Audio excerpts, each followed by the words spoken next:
कई बार आज के युवा दिवस को हम मनाते तो हैं, बहुत युवा मनाते हैं, लेकिन युवाओं में आजकल की गुण मची है कि हम शरीर से नहीं, मन से नहीं, अपने विचारों से नहीं, तन पर जो कपड़े पहने जाते हैं उनसे मान बन जाते। इन्होंने वो उदाहरण भी प्रस्तुत किया।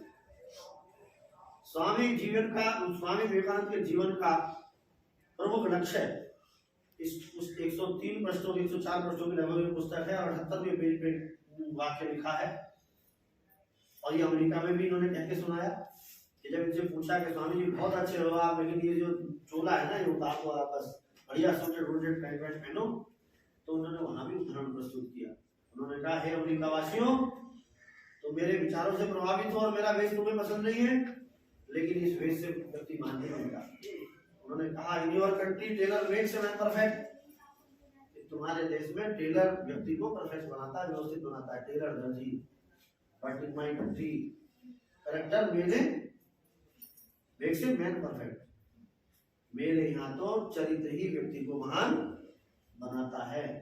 और हम सब युवा, हम सब भारतीय, इस देश के नागरिक जो अपने आप को यशस्वी बनाना चाहते हैं, इनके 39 साल के जीवन को यदि पढ़ लिया जाए, समझ लिया जाए, तो हम एक अच्छे राष्ट्रभक्त बन सकते हैं। और आज सबसे ज्यादा आवश्यकता अगर है तो हमें राष्ट्र की चिंता करने वालों की, राष्ट्र की चिंता करने वाले बहुत कम लोग हो गए। इसलिए लगभग 134 करोड़ की जनसंख्या में राष्ट्र की चिंता वाले बहुत कम लोग हैं। आप आए दिन समाचार सुनते होंगे, इन्होंने अपने स्वार्थ के लिए ये कर दिया, इन्होंने ये कर दिया, इन्होंने ये कर दिया। लेकिन इन्होंने अपने लिए क्या किया? कौन सा उद्योग लगाया इन्होंने? कौन सी नौकरी की इन्होंने? कौन सी खेती की इन्होंने? कोई इनके साहित्य को पढ़ करके कुछ ऐसा मिलता है क्या? क्या इन्होंने रोटी नहीं खाई? लोग कहते हैं पेट के लिए रोटी तो चाहिए, हम भी कह रहे हैं रोटी और कपड़ा मंगाना आवश्यकता है, लेकिन समाज में ऐसे ऐसे जीव भी हैं जिनका संरक्षण करने वाला कोई भी नहीं है, लेकिन फिर भी यहाँ संरक्षण करने वाले हैं उनके, उन्हें रोटी मिलती है, भरपेट भोजन मिलता है। ऐसे बहुत जीव हैं भटकते रहते हैं, वो भी रोटी खाते हैं। तो हमको इन चीजों से निकल करके अपने को पहचानना चाहिए और राष्ट्रभक्त कैसे बन सकते हैं, ऐसे उपक्रम खोजने चाहिए। तो वास्तव में स्वामी विवेकानंद के यहाँ जन्मदिन को मनाना सार्थक हो जाएगा और इसी की आज बहुत बड़ी आवश्यकता है। वास्तव में इन्होंने कहा भी था कि कितना बड़ा देश है, लोग चिंतित होते थे, कहते थे स्वामी जी क्या होगा? बोले कुछ भी नहीं, मुझे तो मेरे जैसे 100 नौजवान मिल जाए। कहा है उन्होंने, केवल साधनों की आवश्यकता नहीं होती, रुपए पैसे की आवश्यकता नहीं होती, इस शरीर की आवश्यकता जरूर होती है। ये स्वस्थ चाहिए और स्वस्थ बनाने के लिए जैसा मैंने माँ का उदाहरण दिया, व्यायामशाला में व्यायाम करना भी मैंने सिखाया, पूजा भी, आस्था भी, देवी देवताओं के प्रति भी आस्था इसके मन में भरी माने, और इसीलिए वहाँ कहती थी एक दिन बड़ा बनेगा। आपने ये भी देखा कि कुछ समय बाद, बहुत छोटी अवस्था में ही ये अपने गुणों के कारण, अब कहते भी हैं व्यक्ति धनवान से मैं चर्चित नहीं होता, लेकिन गुणों से कम अवस्था में भी इनका, स्वामी जी की अवस्था कितनी रही, 39 वर्ष की अवस्था में हम चले गए, बहुत छोटी अवस्था में इन्होंने स्वर्गवासी हो गए, लेकिन अपने गुणों के कारण इस 39 वर्ष की अवस्था में इनको आज भारत में युवाओं के हृदय सम्राट के नाते जाना जाता है, युवा दिवस के रूप में मनाया जाता है। 29 साल में इन्होंने वो किया।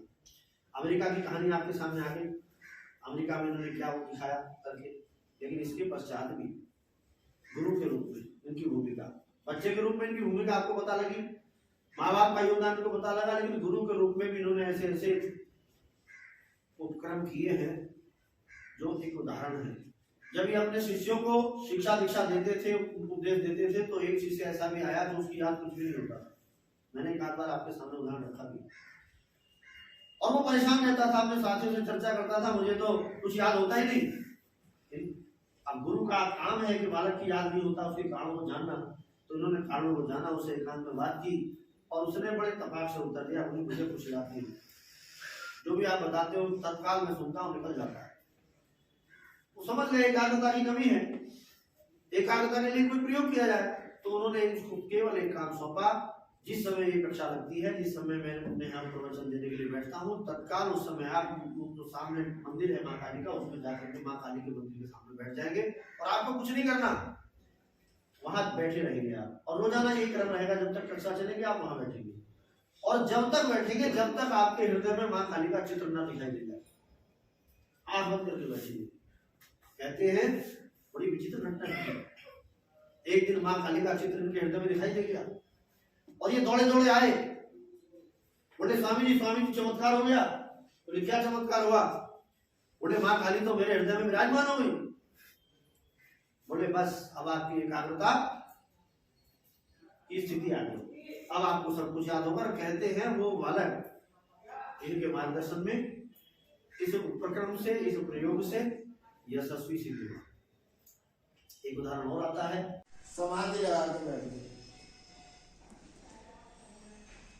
और समाधि में लीन हो गए, कुछ पता ही नहीं चला इनको। इनके पास में आकर के ऐसा सुना जाता है कि साला ना जा करके खड़ा हो गया।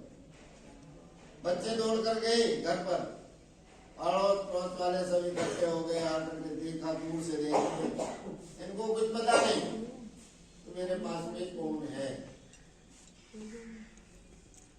वो नाग देवता थोड़ी देर में वहां से, क्योंकि अगर ये हलचल करते शरीर से तो वो कुछ कहते भी, और वो वहां से चला गया।